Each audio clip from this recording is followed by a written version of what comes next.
Olá, estamos aqui no videocast da TPM em parceria com a Monange para falar sobre o Outubro Rosa e sobre um tema que é especialmente importante para nós da área da saúde, quem cuida de quem cuida. Para fazer essa discussão, eu vou contar com duas parceiras. A doutora Abna Vieira, que é médica oncologista, é fundadora do Comitê de Diversidade da Sociedade Brasileira de Oncologia e membra do Grupo de Pesquisa em Saúde da População Negra da USP. Bem-vinda, doutora. Obrigada, Regina. Obrigada, TPM, pelo convite. Poder falar sobre um tema tão caro pra gente. E também a Elisa Moreira, que venceu um câncer de mama e depois fundou o grupo de apoio Regeneração. Bem-vinda, Elisa. Obrigada, TPM, a Monange, pelo convite, pelo espaço. Muito obrigada. E eu também vou participar dessa troca. Regina Liberato, eu sou psico-oncologista, coordenadora do Comitê de Saúde Emocional do Instituto Oncoguia e coordenadora do Comitê de Espiritualidade da Sociedade Brasileira de Psico-Oncologia. Então, vamos lá. Queria começar com uma discussão especificamente no Outubro Rosa. A gente vai falar muito sobre mulheres por conta do câncer de mama. A gente sabe que o câncer de mama não é exclusivo de mulheres, porém é muito mais presente dentro do nosso grupo, do grupo de mulheres, né? Na minha experiência como psico-oncologista, eu vejo mulheres ainda enfrentando seus tratamentos e mesmo assim sobrecarregadas com tarefas não só impostas por outras pessoas, mas assumidas por elas mesmas muitas vezes sem questionamento, mesmo quando estão vulneráveis. E muitas se sentem cobradas por isso, né, Regina? Culpadas, isso. Né?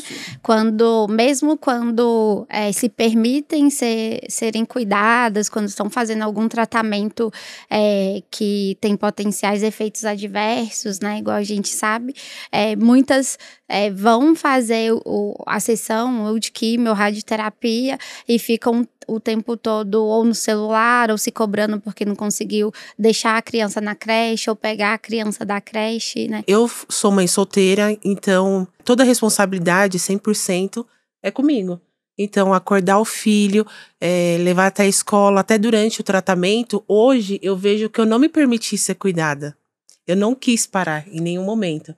Então, eu trabalhava de manhã e à tarde eu ia para quimioterapia. Eu não permiti ter aquele momento, você precisa parar. De parar e cuidar daquele espaço que era a doença, né? Sim.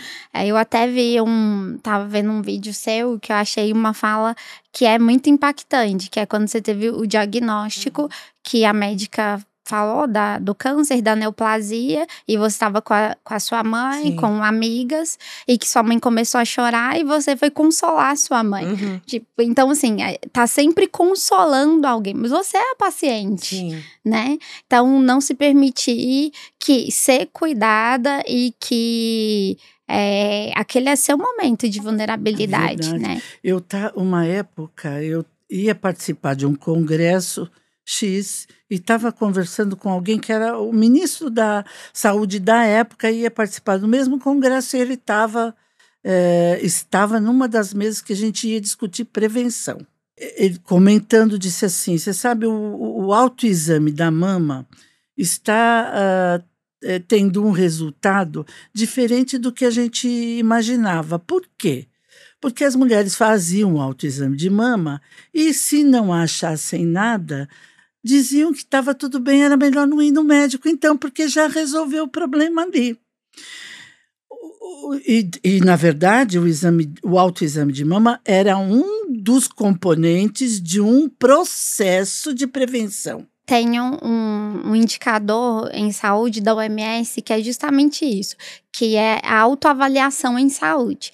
E eu só consigo ter uma boa autoavaliação se eu me conheço. né? E passa justamente por isso. O autoexame, ele tá longe de ser indicado como um instrumento de rastreio, a gente sabe disso. Mas ele é uma parte fundamental, ele tá contemplado nessa autoavaliação em saúde, que é um indicador do OMS.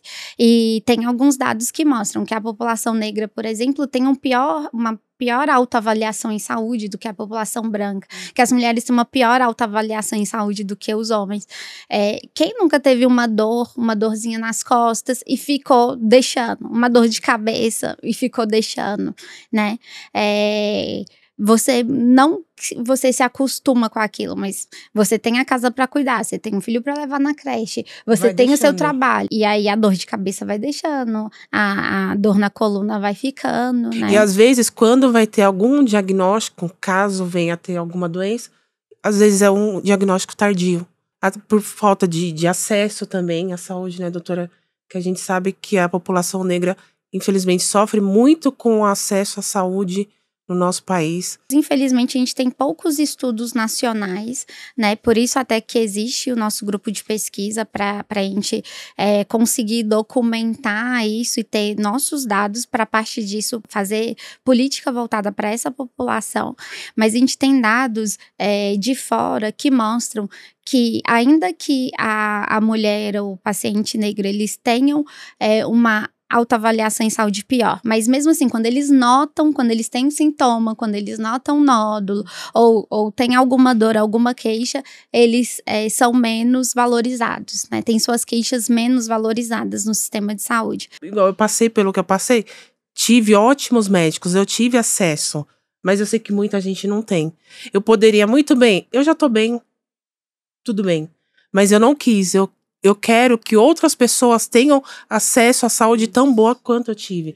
Então a gente tem que falar cada vez mais, tem que se posicionar e ter um espaço de fala. É muito importante nos ouvirem, né? Para que os números diminuam cada vez mais, porque está numa crescente alarmante, a gente está vendo todos os dias. Então a gente que tem um lugar de fala, a gente tem que falar e levar informação. Lá no Instituto Oncogui, a gente tem um SAC, né? Um telefone, a gente chama de multicanal. Um telefone que atende pessoas que tenham dúvidas em geral. A gente escuta coisas que são impossíveis de serem reproduzidas. Pessoas que precisam de uma quimioterapia hoje, porque foram diagnosticadas com um câncer avançado e não existe proposta da quimioterapia antes de 6 meses. Ela acha um acolhimento ali no telefone, mas acolhimento acolhimento, de novo, é um paliativo. É um paliativo, não é? A gente não quer o acolhimento. Nós vamos dar um acolhimento. É um complemento, né? É preciso dar o tratamento para essa pessoa também. Sim. E para isso, a pessoa precisa ter a primeira coisa é a informação, a segunda questão é o que vai ser associado ao aprendizado. Eu não tenho ainda e você me empresta me empresta a sua força de aprendizado, que é o que você falou, né, Elisa? Sim, sim. Né? De poder ajudar, eu estou bem, mas eu posso ajudar o outro. Claro. E aí vou te fazer uma pergunta aqui, que eu tenho aqui, né? Qual é a importância? Vou fazer para as duas, né? Sim. Qual é a importância da rede de apoio no processo do diagnóstico e do tratamento? O que isso ensina sobre nós mesmos e sobre essa ideia de que nós somos ou precisamos ser supermulheres? Nossa rede de apoio, para mim, foi essencial em todos os sentidos, além da família, né? Porque esse grupo de apoio que eu montei foi para pacientes oncológicos e familiares.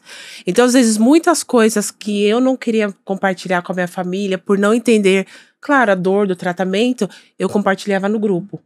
E ali nós nos entendíamos e nos entendemos diariamente muito bem. Então, é preciso a rede de apoio, porque é uma doença pesada, né? Ninguém romantiza o câncer, é uma doença pesada, tem dias que nós estamos bem, tem dias que não, e tudo bem. Mas eu acho que cada um dando a mão um para o outro, o processo acaba sendo um pouco mais leve. Mas a rede de apoio é importantíssima, procurar ajuda de profissionais, da família, amigos, enfim, mas não passar pelo processo sozinha e querer levar aquela carga toda nas costas, porque chega uma hora que a gente desaba, que a gente não aguenta. E na verdade a gente vê isso no dia a dia, né? O paciente que tem a rede de apoio vai muito melhor no tratamento. E ir melhor não quer dizer que não vá acontecer qualquer dos desfechos que já aconteceria pela doença ser grave ou ser avançada. Não, mas ele passa melhor, ele tem menos sintomas, ele tem uma aderência, uma adesão melhor ao tratamento, ele se dá melhor com a equipe, e o contrário é verdadeiro, porque ele passa por aquela doença, mas sabendo que tem ali pessoas que se importam com ele, né? E o legado é muito importante. Então, como a Elisa diz, a gente não vai romantizar o câncer, é uma doença difícil, por isso que a gente fala tanto de prevenção, de promoção, para não chegar nesse estágio, mas quando chega e o paciente tem essa rede de apoio, o fardo é mais leve, é isso, o fardo é mais leve. Porque eu acho que quem cuida, quando nós estamos doentes, a família também precisa de um cuidado. E aí a gente precisa voltar esse olhar para quem tá cuidando, né? No meu caso, meus pais acompanharam, né? Com certeza. Então, eu tava sempre naquele cuidado. Aí já volta aquela parte da gente que é paciente cuidar. Mas eles precisam de um outro olhar. Há pouco tempo atrás, a gente não tinha nenhum projeto em relação ao cuidador não formal, né? Sim. Porque a área da saúde era toda voltada para o paciente. Então, quantas vezes eu escutei... Mas a gente sabe que o paciente sozinho... Não, o conceito do cuidado, de quem vai ser cuidado em psico-oncologia, a gente chama de unidade de cuidados. A unidade de cuidados é formada pelo paciente e sua família, né? Por quê? Porque todos eles vão sofrer, né? Sim. Existia uma coisa de exigir do cuidador força. Você não pode chorar, não chora porque você vai atrapalhar o paciente. Essa cultura tem mudado. Então, vou fazer outra pergunta para vocês duas, né? Então, é muito transformador a gente conseguir cuidar de si mesmo. Mas isso não significa que o cuidado dos outros não é importante. Tanto que a gente já falou bastante disso, Elisa falou bastante a respeito da experiência dela. E quando enfrentamos uma doença, estamos num momento vulnerável. A disparidade nesse lugar de cuidado fica muito clara. Os homens que foram ensinados a serem cuidados e não a cuidar, muitas vezes se retiram e deixam a parceira, a amiga, familiar. O que é que nós podemos fazer para tentar mudar essa construção? Se não para hoje, para o futuro. O que é que vocês acham? Educação. A gente já falou bastante sobre isso, mas é criar diferente os meninos, né? Então, assim, por que a menina ganha uma boneca e uma casinha para brincar? Porque ela aprende a cuidar da casa. Por que o menino não pode ganhar? Se ele vai ser um homem algum dia e ele vai precisar tomar banho, vai precisar usar toalhas limpas, né? Um quarto arrumado. Então, assim, na verdade, acho que essa realidade... Eu sou um pouco cética, mas está longe de melhorar logo. Sim. Acho que o que vem forte é a próxima geração, aí a geração Z, vem já numa outra pegada nesse sentido, mas acho que é educação mesmo, é a criação dos meninos. Meu filho, eu já faço, me ajudar, vamos fazer as coisas de casa, é tudo a criação. Então ele já tem consciência de que ele tem a obrigação dele em casa e que não é a mãe que tem que fazer tudo para ele 100%. Ele tem a parte dele, então eu já comecei a educá-lo com essa consciência. Eu acho que se não for dessa forma... Não é a mãe, nem será a esposa. Exatamente. Né? Então, assim, o que acontece é que os homens, eles mudam de cuidadora. Né? Então, a mãe ou a irmã, e aí depois vem a esposa. Não, e aí várias pacientes, elas falam, que chegou em casa e precisa trocar o curativo, minha filha vai ajudar. Mas seu filho pode ajudar a trocar o curativo, né? Ela não nasceu aprendendo a trocar o curativo, não tá no gene dela isso, né? Ela aprendeu, alguém ensinou, então a mesma coisa com os meninos, né? Então, por isso que eu acho que não vai ser logo, né? Apesar de a gente estar sempre falando, essa geração que já tá aí meio que fechada, talvez não aprenda, mas aqui tá vindo forte. Sim, com essa outra mentalidade, é preciso, né? Então, mas acho que aí tem uma coisa importante que vocês falaram que acho que vale a pena sublinhar, né? Que nós somos responsáveis também por aquilo que se propaga na sociedade a respeito do cuidado, né? Porque muitas vezes eu canso de ouvir no consultório, atendendo casais, um companheiro dizendo: mas eu ajudei ela hoje. Ajudou no quê mesmo? No quê? Né? Como se a tarefa fosse dela, sim. E que ele tenha feito um favor. Um algo extraordinário. A mais. Não é? Sim. Então, muitas vezes a gente também é responsável por propagar ou deixar propagar essa ideia de que a gente é responsável por, né? E fica essa coisa da super mulher que precisa ser forte, essa ideia da fortaleza, da né? Guerreira, né? No câncer. Nada mais do que uma mulher estafada, né?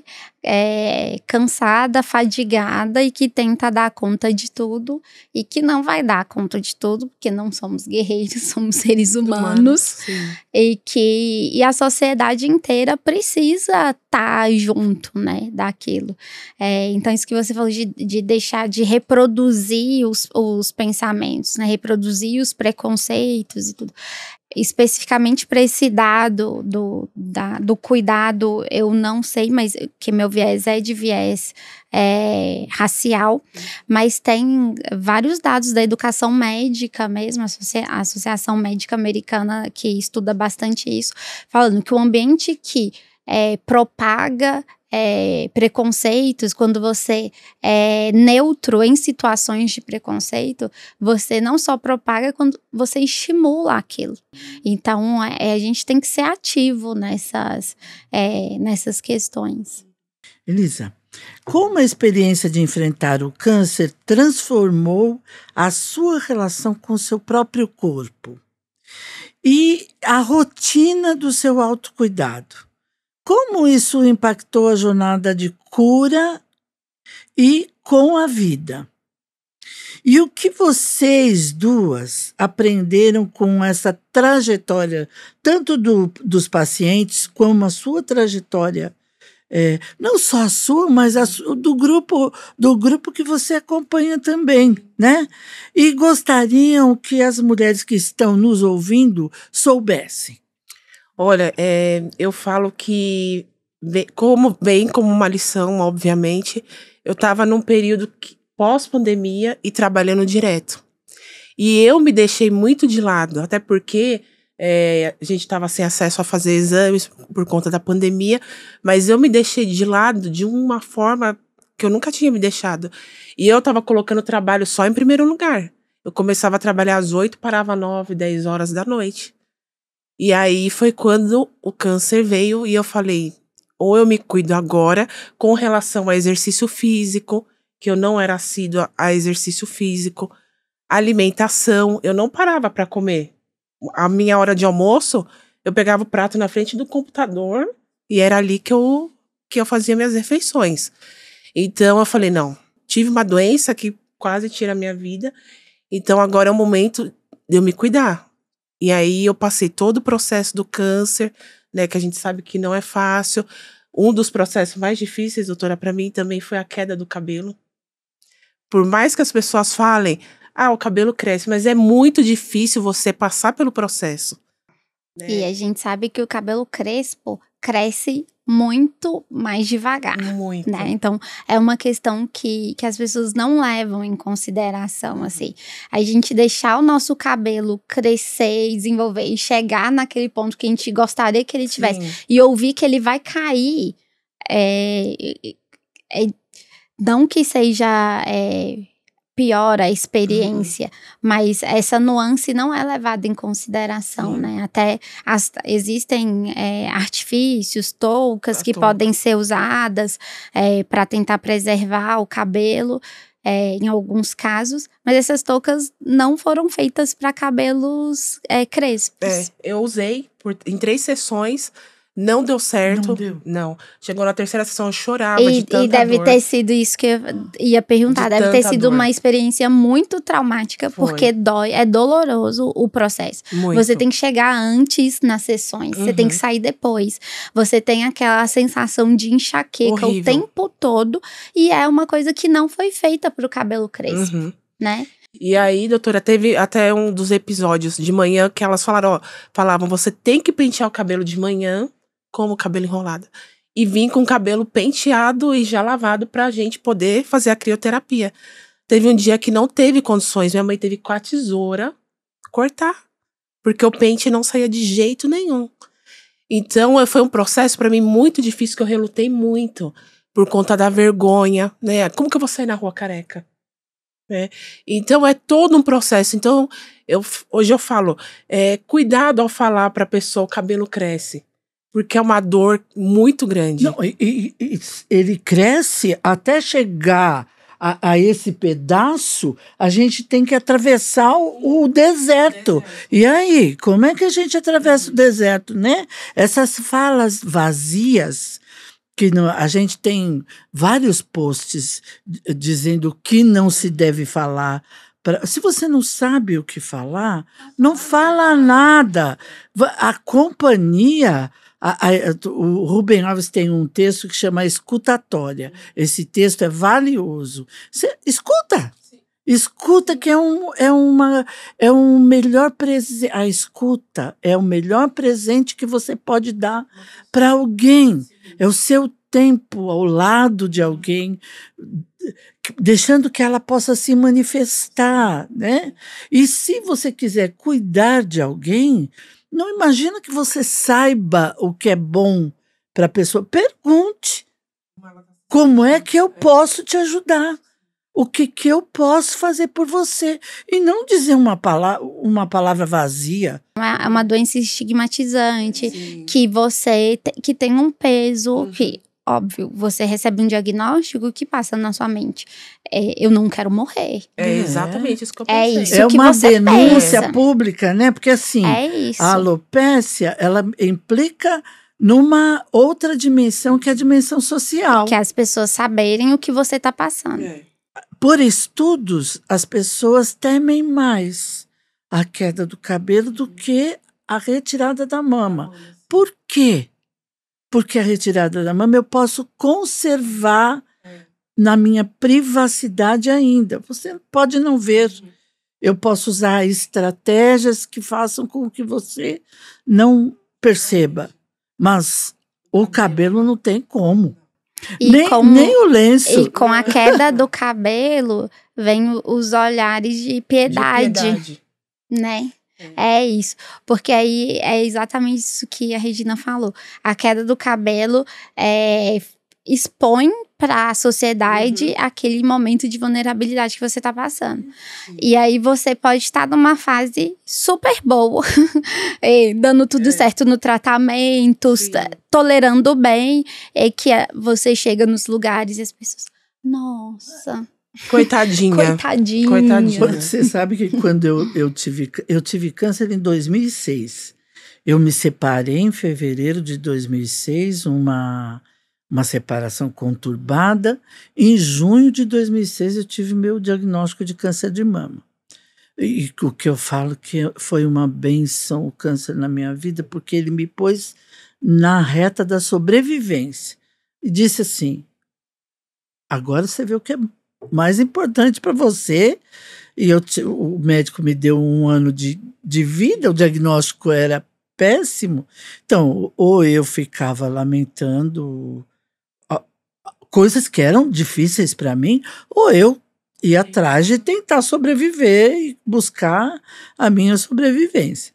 Eu fui fazer minha sobrancelha porque ia cair o cabelo, pelo, tudo. E eu não queria ficar com o rosto sem nada. Então eu fui fazer a tatuagem da sobrancelha. A moça ficou sabendo que eu estava com câncer porque minha amiga que foi comigo contou primeiro para ela.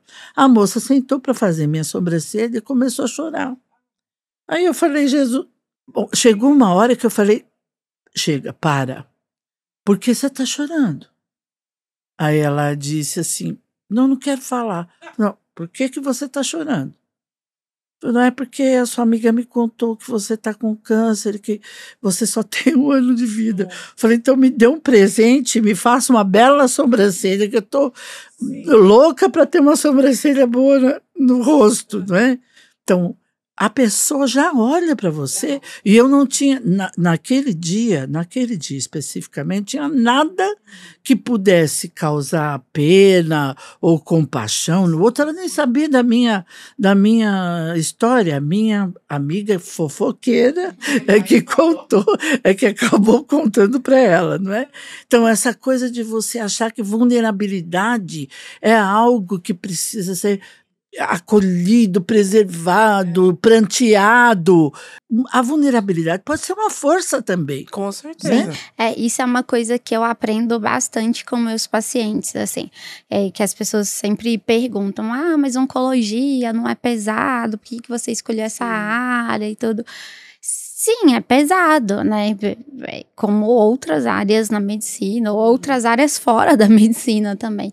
Mas a oncologia me ajuda a ressignificar, né? Então, toda vez que eu vejo um diagnóstico e histórias e pacientes, eu penso, gente, como o corpo humano é bonito, né? É belo. Olha o que ele é capaz de fazer. Sim. Tipo, curar um câncer, né? Faz nascer uma criança. Histórias. A oncologia tem avançado tanto. Então, assim, o câncer, quando avançado, tem se tornado uma doença crônica. Então, você cria um filho com aquilo. Você vê seu filho formar na faculdade, né? Então, ressignificar mesmo e não se importar tanto com coisas pequenas, né?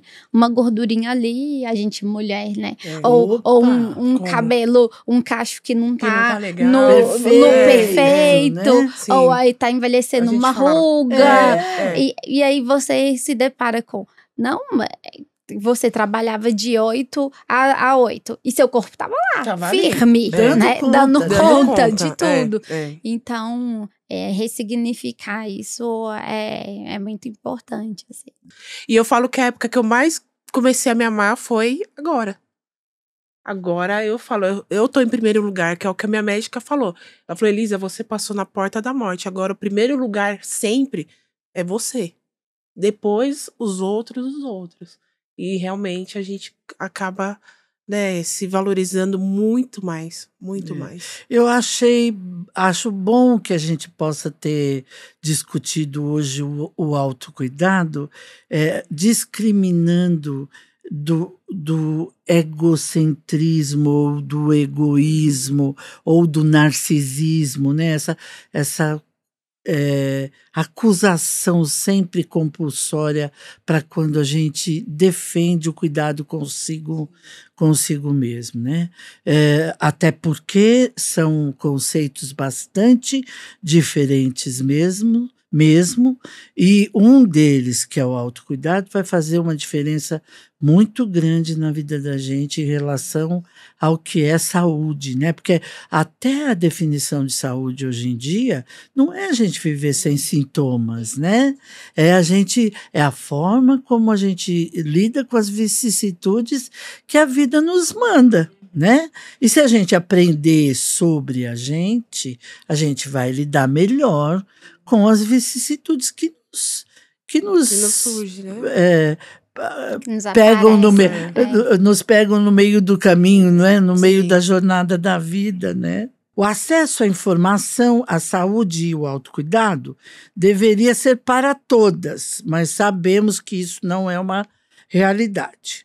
Como nós podemos ajudar umas às outras enquanto cobramos essa mudança? Elisa, você fundou um grupo de apoio e divide a sua experiência e a sua jornada com o câncer de mama nas redes sociais. Qual foi o impacto disso na história de outras mulheres? Nossa, eu fico até emocionada, porque muitas meninas me agradecem por eu ter feito o grupo, porque assim que eu tive o diagnóstico, foi muito engraçado, agora a gente fala, né, que é engraçado. Mas eu falei, Deus, eu vou passar por isso, sim, mas me dê força para ajudar outras pessoas. E aí foi quando eu tive a ideia de fundar o grupo.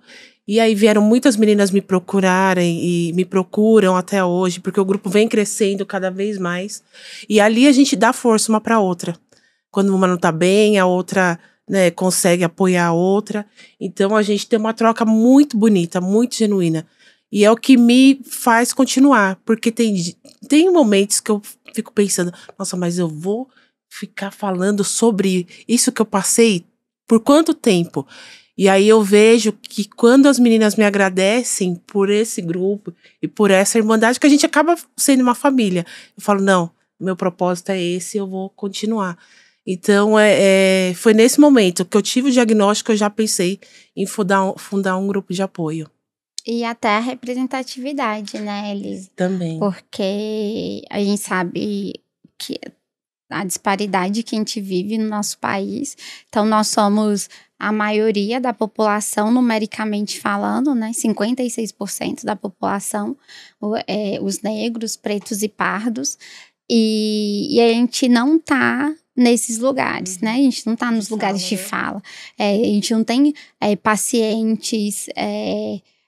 ou digital influencers negros, ou pessoas que essas meninas pudessem se espelhar e passar e ter a troca e falar, olha, não usa aquela touca, não serve para o nosso cabelo, você vai sofrer à toa, né? Então, não só de ser uma paciente com câncer, mas ser uma paciente negra com câncer, falando para outras pacientes, falando para a maioria numérica do Brasil, né? A gente precisa fazer isso ser escutado, eco, né? Ter eco em outros lugares para a gente poder ampliar isso, porque a formação de guetos é fácil tanto para os pequenos quanto para os grandes, né? Tanto para as minorias quanto para as maiorias que resolvem se juntar e achar que o mundo pertence a eles e acabou, e ponto, vamos fazer assim, porque nós pensamos que assim é melhor para todos. Por isso que a rede social tem um grande papel nisso, né? Que com a rede social a gente tem um poder maior de alcance. E tentar sair desses guetos mesmo, como você disse. Que a gente sabe que a internet tem tanta desinformação. Muito. Então, quem puder e tiver informação de qualidade, por favor, fale. Porque eu acho que é preciso. Fale, insista, né? Vou fazer uma pergunta a respeito do Outubro Rosa. Muita coisa a gente já falou, mas a gente complementa, tá? Então, o Outubro Rosa é um mês para lembrar. Aí vocês podem até falar sobre o que vocês acham do Outubro Rosa, né? Por que é importante neste mês a gente estar junto falando sobre essas questões que permeiam o câncer de mama, né? Então, é um mês para lembrar sobre a importância dos exames preventivos, é claro, mas também uma oportunidade para discutir o cuidado e a prevenção de maneira mais holística. Sem esquecer que a luta não é só individual, mas também é coletiva e por direitos e acesso para todos, Como nós podemos cuidar melhor da nossa saúde física e mental em meio a tanta pressão, tanta cobrança e tanta sobrecarga? Qual seria uma sugestão que a gente pudesse deixar aqui para nós? Nossa, essa pergunta é a mais difícil, porque eu acho que é um desafio diário para todas nós, né? Mulheres aí que são ditas como guerreiras, como a gente já falou, mas que são só sobrecarregadas. Eu acho que é ter sempre isso em mente, assim. O Outubro Rosa, ele é super importante. A gente tem dados que mostram que depois de outubro, nos meses seguintes, o número de mamografias e ultrassons aumenta. Então, a procura das mulheres aos serviços de saúde aumenta. Mas ele não pode ficar só no outubro, né? Então, é um mês que a gente se dedica a isso, à saúde da mulher e a mostrar e a lembrar que é uma doença prevenível, é uma doença evitável, com mudanças de estilo de vida e um chamamento, acho que para a sociedade mesmo. Tipo, alô, olha aqui para as mulheres, né? Quem tá cuidando dessas mulheres que cuida da sociedade toda, né? A mulher, ela precisa parar, às vezes, nem que seja uma vez ao ano, né? Porque a gente precisa deixar os exames anuais em dia, sim. Somente o autoexame não salva. Eu, por acaso, porque eu não tinha o costume de fazer o autoexame no banho, eu senti o nódulo, porque o meu primeiro médico que eu passei, eu fiz os exames que ele pediu e ele falou que não era nada, sentindo, por acaso, carocinho na mama. Então, insistam também, né, doutora? Às vezes, eu acabei... Hoje eu falo que é até um pouco de negligência minha também. Eu deveria ter insistido no diagnóstico e ter procurado outro médico logo em seguida. Eu demorei. Então, se vocês verem que não é um diagnóstico certo, que tem algo errado ali, procura uma segunda opinião, porque salva a vida, né? Não pode achar que não é nada, como eu ouvi do primeiro médico. Ah, não é nada. E aí eu descobri que era um câncer 9 meses depois, né, de ter falado com esse médico. Estava pensando aqui que o autocuidado também é no dia a dia, né? Então, vou pegar uma perguntinha aqui que fala assim, ó. Como vocês fazem para se conectar com o corpo? Vocês têm momentos para essa intimidade? No banho, no momento da hidratação da pele, qual é a parte da rotina que acaba sendo esse momento de se conectar, explorar o corpo e perceber se tem alguma coisa fora do comum? Vocês têm isso? E essa é uma das outras coisas que eu aprendo com os pacientes. Porque tem coisas que a gente sempre fala e fica feio falar sem fazer, né? Então, tomar água, fazer atividade física, passar hidratante, que é uma coisa que eu sempre repito, cuidado com a pele. E eu com uma pele negra, que aí já é ressecada por natureza, né? Então... De manhã, ou no primeiro banho, é impossível, que a gente tá sempre correndo. Mas à noite tem esse momento de... Aí coloca um cheirinho, uma musiquinha, o skincare, e aí se conectar e lembrar que quando eu falar para o paciente orientar a hidratação da pele, eu cumpri a minha também. Sim. Eu também, agora eu tenho esse autocuidado, mas eu não tinha, né, como eu falei. Então agora à noite eu tomo meu banho mais relaxante, passo meu hidratante, porque a pele, além da químio, quando eu fiz a químio, minha pele ressecou demais. E aí eu falei, preciso cuidar dessa pele. E aí começou o hábito de passar o hidratante cada vez mais, e agora também eu costumei a fazer o skincare toda noite, sem falhar. E é um momento tão gostoso da gente com a gente, né? Isso. Da gente falar, agora é o meu momento, eu vou relaxar e vou cuidar de mim. Então é preciso. É preciso, porque senão a loucura do dia a dia consome a gente 100%. E para criar um hábito, né? Eles falam que é necessário 21 dias. Sim. Então é muito pouco, né? Depois isso já vira rotina. Rotina. Então... a minha dica é insista, porque vale muito a pena. Então, acho que nós chegamos ao final, né? Conversamos bastante. Aí eu ia pedir para vocês fazerem as últimas palavras, cada uma de vocês, para mandar um recado para os nossos ouvintes, né? E a gente se despedir. Então acho que o que fica de dica aí nesse Outubro Rosa, permitir-se ser cuidada e insistir no autocuidado. E homens, sociedade, permitam isso também, porque a gente não vai conseguir sozinha.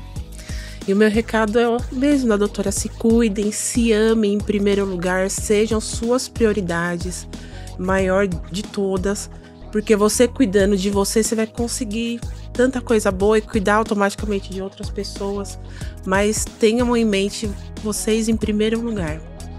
Eu queria primeiro agradecer, né, que foi um prazer sentar aqui e conversar esse tempo que a gente teve juntas.